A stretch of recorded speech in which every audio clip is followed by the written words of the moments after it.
We are live and we are here with Sunday School today, which I really tried to minimize the slides because I could go on and on and on and on and on them. And I really kind of want people, especially the people that are not part of Sanctuary and who don't discuss all this stuff every day of the year like we do, to go look it up.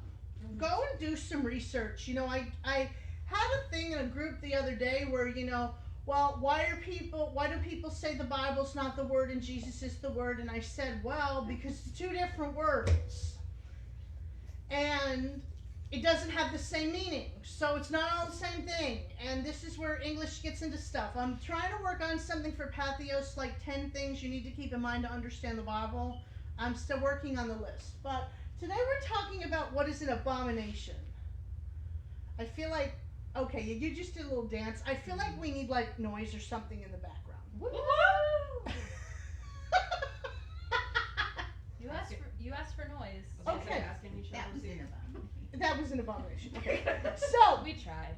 When you think of the word abomination, what is your first thought? And these pictures came with the theme, and I was not in the mood to change them. So there's clover and sunsets and things that have nothing to do with abominations, because what were we going to put in a picture slideshow about abominations? The abominable snowman is no. Literally no, but that's literally all I can think. Like, I should think of, Leviticus, abomination. No, but I think abominable right, and snowman. so what, I'm going to put pictures of all the stuff people did in Leviticus? I don't think so. So, okay, what do we think of when we hear the word abomination? Roaches. Yes. What? Roaches. Okay, that's valid. That's fair. Cockroaches. What? Cockroaches. The insect. I don't know what to say after no further that. questions, Okay. Your Honor. Yeah. I The mean, defense rests, Your Honor. if Okay. we're talking about the clobber passages, then the gays, The gays, right. Now, that was a little bit more along the lines of what I was looking for. I mean, cockroaches, okay. Am I wrong? That's how I feel about them. Alright, so, and they are technically under the law, they would be an abomination, because, Okay. now, it's not the same context as the gays, but they would be considered unclean, would be the term that would apply. And as we're going to learn today, there's actually more than one word for abomination in the Old Testament. But actually, they would be considered an insect, and they would not have been allowed to eat them. Not that anybody wants to. But, we were not going to talk about that. But they would be considered an insect that wouldn't be considered clean. So, like, there was one insect that kind of got by. It was a locust, I think.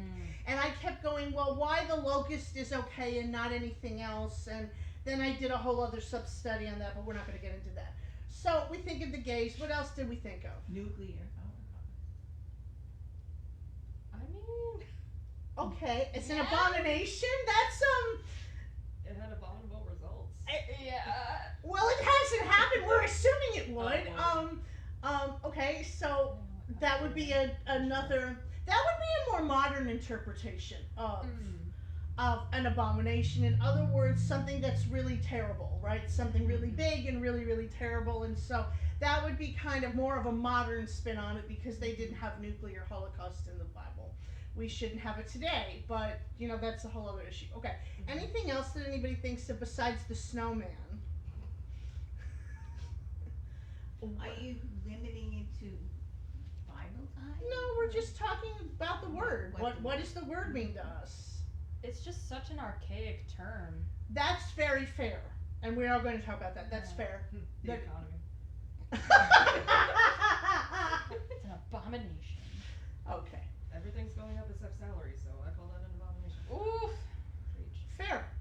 I just saw a thing on the internet the other day that I told Mom about, where they said that in order to pay rent, because rents have gone up 30%, in order to pay rent in the state of Texas, you would have to have a minimum 18 hours.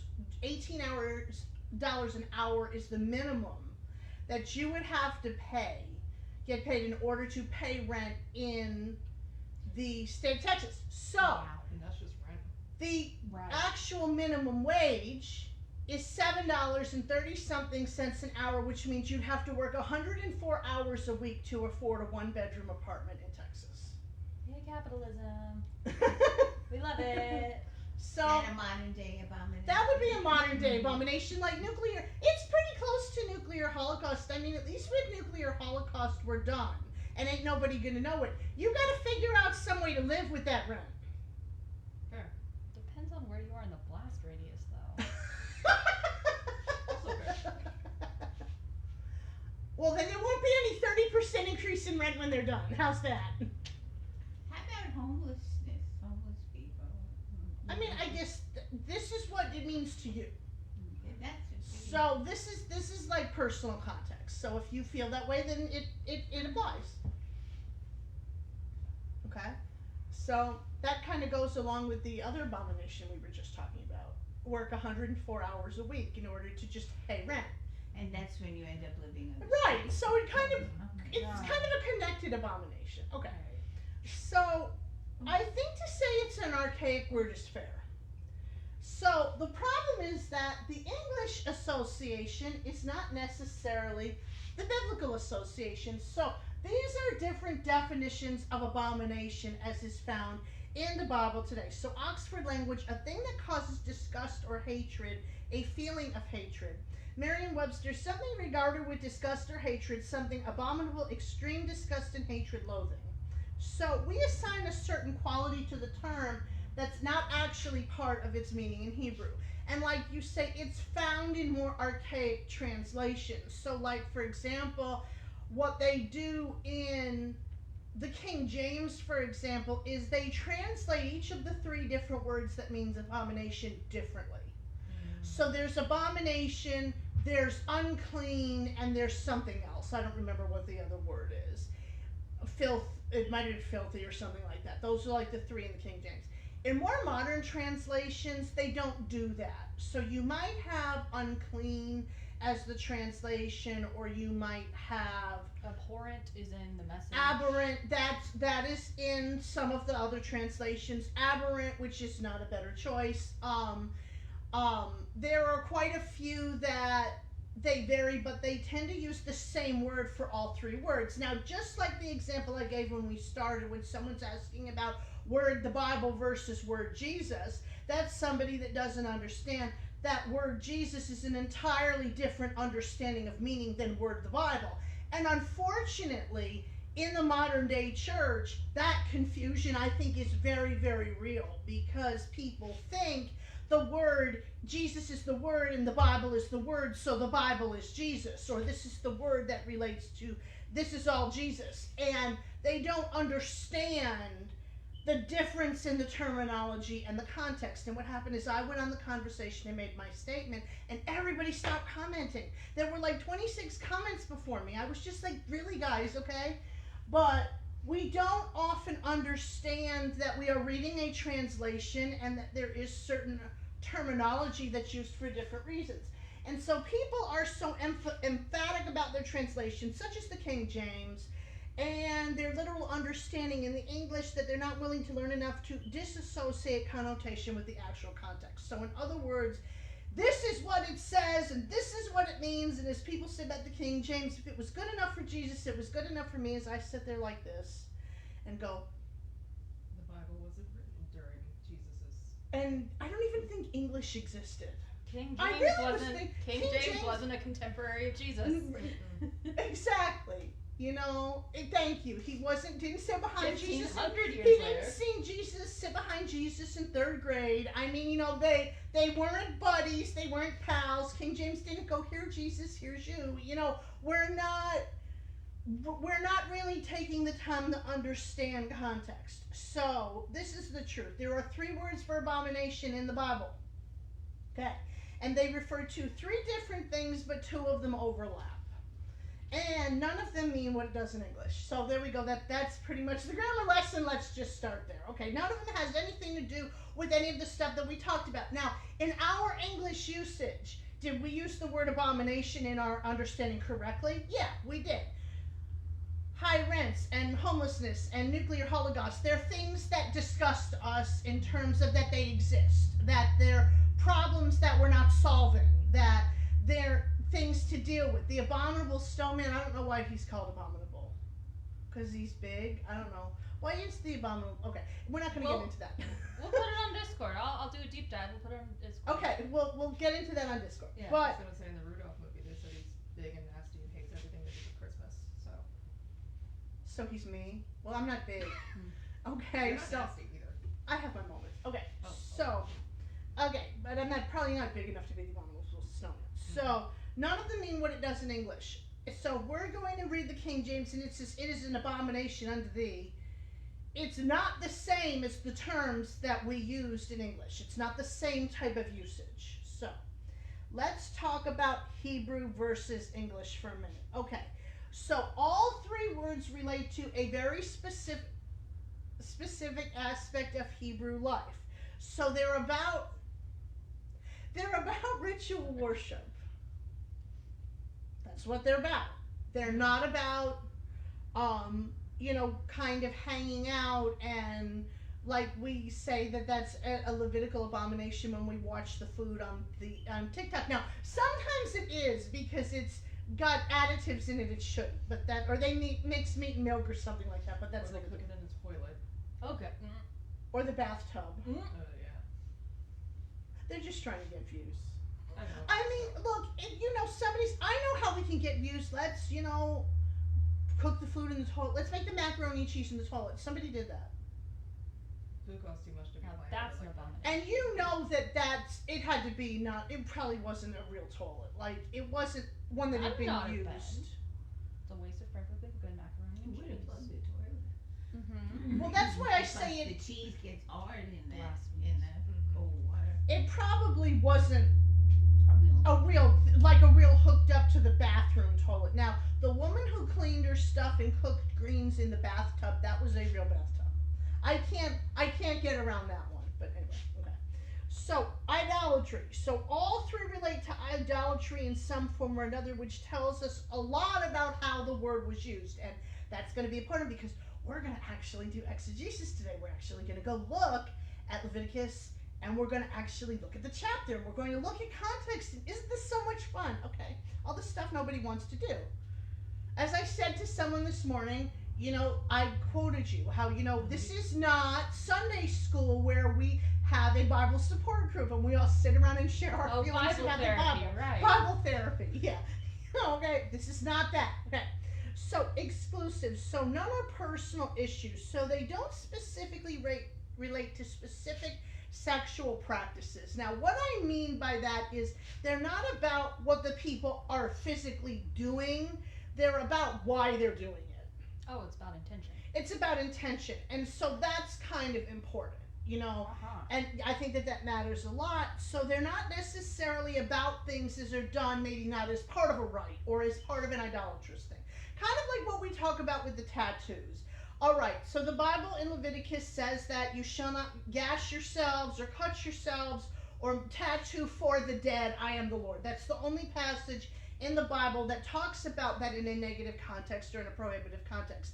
There are other passages in the Bible where it talks about God tattooing on the palm of his hand, or Jesus having the battle tattoo, King of Kings and Lord of Lords. That there are other passages where it's talked about in a different context. And so Leviticus has to kind of be considered within the context of all of Scripture. I mean, and isn't that what we always tell people whenever anybody brings something up? Polyester. Well, we have to consider the rest of the Bible. Gay people. Leviticus says. And so that's, Or like you know, shrimp.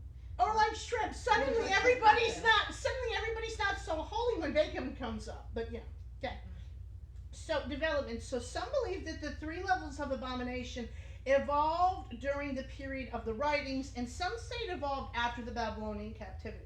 So that's kind of important because, in other words, that's another example about the evolution of Scripture. So Leviticus was written in about some time, but these writings were very long after that fact, after these laws were put into place. And so they used different words, and it had something to do with the way that the Jewish people at that time in history saw these different terms and saw the way that they were all put together. So that's also relevant. Okay, so we're actually going to start with what's considered the lowest form, or the little form. And it's called pigul. That's the word. It is cute. Isn't it cute? Well, it literally means unclean or putrid, a foul thing or refuse. So, in the book of Malachi, when God talks about the people bringing the offerings, this is the kind of offering that they're talking about. In other words, it refers to any legal offering. So, in other words, you're bringing something before God than that which should be sacrificed. So, you would bring an animal that had a defect, or you would bring something that you're not supposed to, basically. You would bring a cockroach. Okay, I'm trying to think of examples of that type of abomination. Now, that would be kind of where this would fit in. So, it's like, here you go, God, straight from my bathroom. And that would be, that type of thing. And the thing that's scary is in modern times, there are people who would argue, well, that's all that they had. No, it wasn't. You could find an ant or something. You had to bring that. But, what? Or locusts. You apparently. borrow from a neighbor. Borrow some from your neighbor. Okay, right. But so in other words, or like for example, if they brought incense and it wasn't the right mix, and they burned it anyway, which I think somebody did that. I can't think of who it was. Somebody's sons did something like that. So this would be this type of example of it. And so Was it Hophni and Phineas?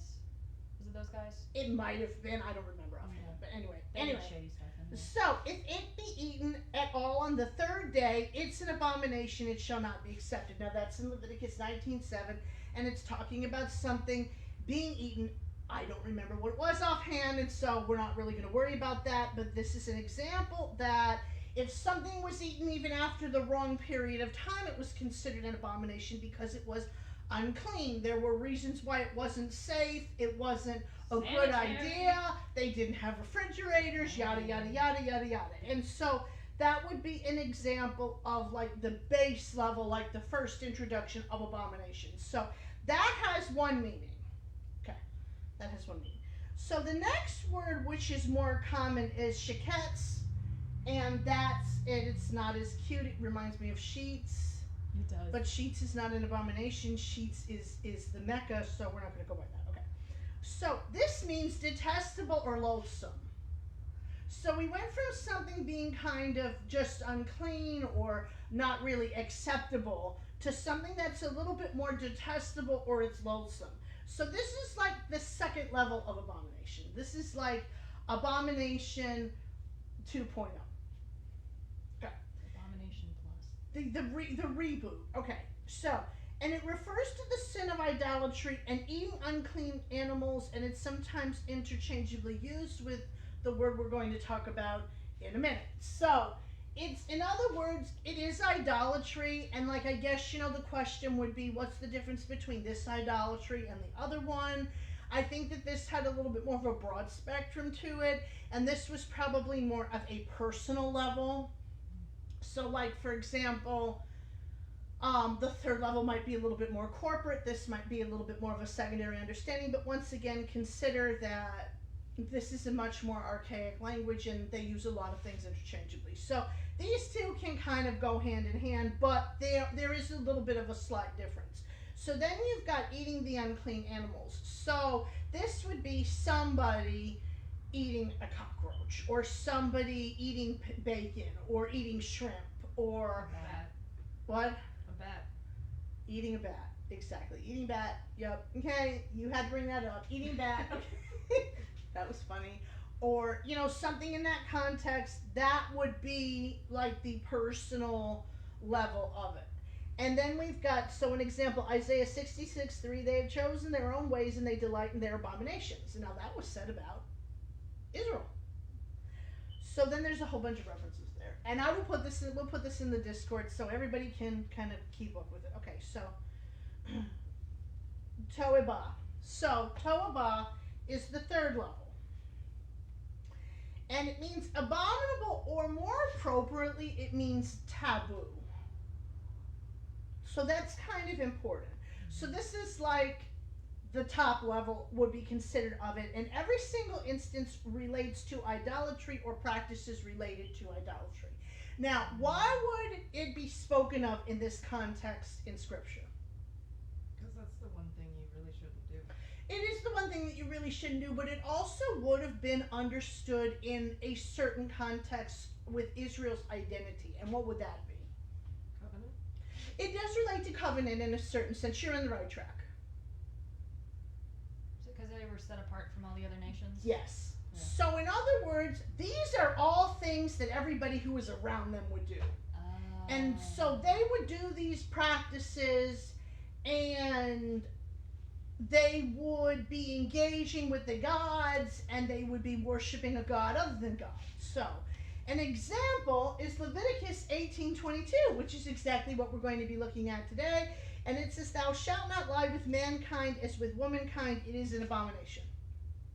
So that's So- a pagan rights thing, isn't it? Yes. And so you already did the exegesis, and we didn't even do it yet. But you can see it really, really closely if you read the entire chapter. Now, if we chop it off and put it by itself on a sign of pride, it doesn't make any sense. And this is the thing, and I said this to Mom, if you don't have some sort of a working understanding of paganism, you don't, at least some semblance of ancient paganism, you don't understand the Old Testament. And you don't understand the Old Testament because if you take all that context out, all that stuff that they did, and you take all that out, then all you wound up with is purity culture. You're wound up with some sort of weird, strange sexual practice that doesn't make a whole lot of sense. And so you can't really take all that out. So there's a whole bunch of references there.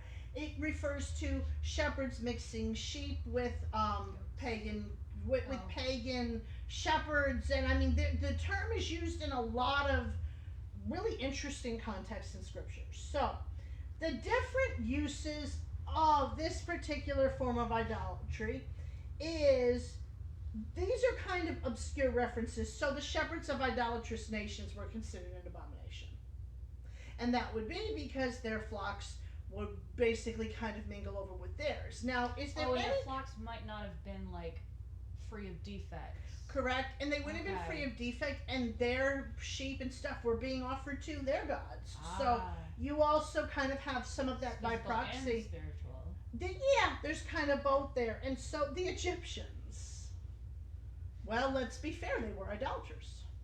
Okay. We kind of sit back now and we talk about the Egyptians and the pyramids and how fascinating and how much stuff that they knew and how brilliant they were, but they were still idolaters, and they still were enemies of Israel. They still went after them at times, and so and they enslaved them. Okay, so dishonesty, cheating with rigged scales, and pride are all considered the equal abomination to that. Such as, for example, we all know the passage in Proverbs 6 that God hates, sixth thing God hates, a lying tongue. That they are an abomination to him. That is the same word. That is the same exact word that is used in Leviticus 18. What do you know? Exactly the same, and how it's like I put in the book, there's no war on sin. Ain't nobody going and taking care of all that stuff. Don't tell me that. So, that would be an example.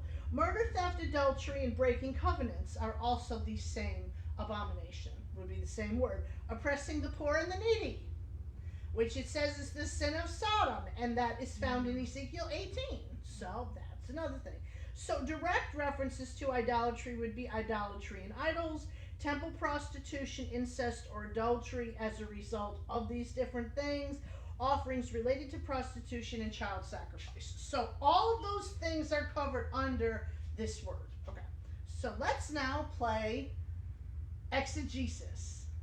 Very brief exegesis because we can't do the whole exegesis. Okay, so pay attention to a couple of different things. Now, you've got a Bible. Bring up Leviticus 18. I think that's the one that we're doing. Yeah, bring Leviticus 18 up on your phone. Okay, and y'all can bring it up in any translation that you want. When I did this, I used the King James because of the language, because that's the language everybody uses. So bring up, but you can use other ones. So, now, in this entire chapter, I want you to pay attention to verse 3. Okay, so somebody read verse 3. You must not do as they do in Egypt, where you used to live, and you must not do as they do in the land of Canaan, where I am bringing you. Do not follow their practices. Okay, what version is that? NIV? Mm-hmm. That's the 2011. Okay, so that's the new NIV. All right. Yeah. So this is the King James. After the doings of the land of Egypt, wherein ye dwell, ye shall not do, and after the doings of the land of Canaan, whither I bring you, shall ye not do, neither shall ye walk in their ordinances. So no one can understand what that says. It basically says what you just read. So, in other words, that's important. Now, somebody read verse 21. I got it. Okay. This is from the Message. Don't give any of your children to be burned in sacrifice to the god Molech, an act of sheer blasphemy of your God. I am God. Okay, close enough. That's close enough. So that's verse 21. Now, somebody read verses 24 and 25. Do not defile yourselves in any of these ways, because this is how the nations that I am going to drive out before you became defiled. Even the land was defiled, so I punished it for its sin, and the land vomited out its inhabitants. Okay, so which groups are in here? We've had Egypt. They mention the Canaanites. They mention Molech. They mention everybody else, just nations. Okay, so in other words, what does that tell us about Leviticus 18? That's the taboo word. Well, what is it, just in general, it doesn't have to be the taboo word, it relates to the taboo word, but what does that tell us? All these nations were doing the wrong things in God's eyes, and he's just like, don't do these things, or you're going to Okay, so be what polluted. what Yeah. things? The whole chapter. Yeah, the Okay, whole chapter. So the whole chapter, okay, also important. So the entire chapter, okay. So, in other words, don't do these things because all these people do these things. Okay, all these idolaters do these things. Mhm. These are the practices of these different nations. Mhm. Okay, so, good. Okay, so now, verse 22. Do not have sexual relations with a man as one does with a woman, that is detestable. Okay, verses 26 and 27. But you must keep my decrees and my laws, and native born and the aliens living among you must not do any of these detestable things. For all these things were done by the people who lived in the land before you, and the land became defiled. Okay, so abominations is that word detestable. That's the same word. So that's the word that we're looking at. Verses 29 and 30. I got it. Okay. Those who do any of these abhorrent things will be cut off from their people. Keep to what I tell you. Don't engage in any of the abhorrent acts that were practiced before you came. Don't pollute yourselves with them. I am God, your God. Okay, so pay attention to something, and I'm looking here at the King James. Mhm. So, and this is in verse 29, that ye commit not any of these abominable customs. Ooh.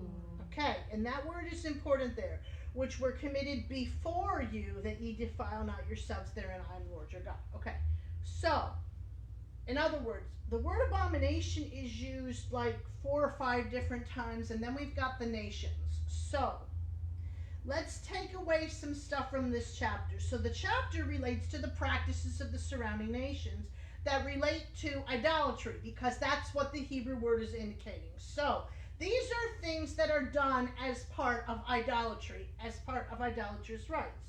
So it wasn't possible to be a part of a pagan nation and not be involved in idolatry. Okay, it wasn't possible. And it wasn't possible to go and not engage in the sexual rites. You didn't get there and go, no, what, I'm going to sit it out. It didn't work like that. And so these were things that were there. And what a lot of people don't consider about these practices is that they might have started in the temple, but they extended to different things that people did in their everyday lives. And so that's also kind of important. They didn't know any boundaries. And there were variations among different classes and religions, which a lot of people also don't know. So there was also caste involved to a certain extent in an ancient world. And sex rights were part of the ways that pagans saw the world. Now, I did a little bit of research for the book, where I learned that there were different rites, including selling virginity in honor of a goddess, and there were particular customs where they actually believed that, in particular, a woman should have sex. It said it was trying to reconnect. It did. It like went out. Okay, so it's fine. People don't consider that, just because a guy went to the temple and did a sex rite with another man didn't mean he was gay. So let's think about disease. I mean, I know that y'all making faces, but let's think about, so a married man goes and does that with a temple prostitute and then goes home, and they didn't have regular bathing, they didn't wash their clothes, they didn't do... Diseases can pass from mother to child. There's a lot of ways, childbirth, yeah. or you can get an infection. There's a lot of things that can be done. Urinary tract infections are 90% of the time caused by migratory bacteria. So, there's a lot of things that can happen that we don't talk about because everybody's too worried about the people being gay that they're not considering that. When it came to stuff like temple prostitution, there was a discretion. It really wasn't. It wasn't about orientation. It was not about who somebody was attracted to. It was, hey, let's do this to get this in process for this God, or let's get this result, or let's get something of that nature.